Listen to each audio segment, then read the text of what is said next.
ta nóមានអ្វីកាត់ឡើងបន្ទាប់ពីការសម្ភាសរបស់អ្នក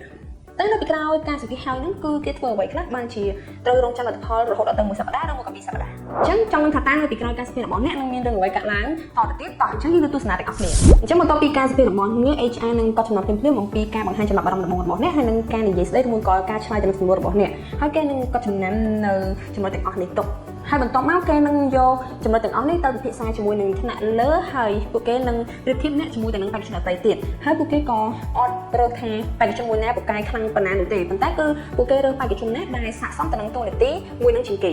បន្ទាប់ពីប្រៀបធៀបគ្នាហើយគឺពួកគាត់នឹងវាតម្លៃលម្អិតទៅលើបេក្ខជនមួយអំពីចំណេះជំនាញអំពីអរិយាប័ត្រអំពីការនិយាយស្ដីហើយនឹងបទពិសោធន៍ការងាររបស់បេក្ខជនហើយពេលខ្លះសូម្បីតែចំណុចតូចៗដែលអ្នកទាំងអស់គ្នាអាចថានឹងអាចកត់សម្គាល់គឺពួកគាត់ក៏អាចនឹងយកចំណុចទាំងនោះទៅធ្វើជាចំណុចមានតម្លៃអ្នកទាំងអស់គ្នាផងដែរមួយវិញទៀតរឿងដែលបេក្ខជនបារម្ភជាងគេគឺការរងចាំលទ្ធផលខ្លះអ្នកអត់បានទទួលនៅលទ្ធផលក្នុងរយៈពេល1សប្តាហ៍ឬក៏2សប្តាហ៍គឺដោយសារថាពេលខ្លះគឺ HR គឺពួកគាត់កំពុងតែសម្ភាសបេក្ខជនដទៃទៀតកំពុងតែមានតម្លៃបេក្ខជនដទៃទៀតអញ្ចឹងបើសិនជាខាងក្រុមហ៊ុនគាត់អត់ទាន់ឆ្លើយតបទៅកាន់អ្នកថាតែអ្នកជាប់ឬធ្លាក់នោះទេអ្នកមិនទាន់ព្រួយបារម្ភអីគឺពួកគេនៅមានដំណើរការជាច្រើនទៀតដែលពួកគេកំពុងតែធ្វើ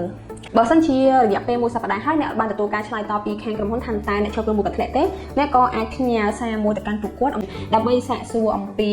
process នៃការសម្ភាសរបស់អ្នកផងដែរប៉ុន្តែបើសិនជានៅក្នុងរយៈពេល1សប្តាហ៍ឬមួយក៏2សប្តាហ៍ហើយអ្នក follow up គេហើយប៉ុន្តែអត់មានការឆ្លើយតបមកវិញអញ្ចឹងបានន័យថា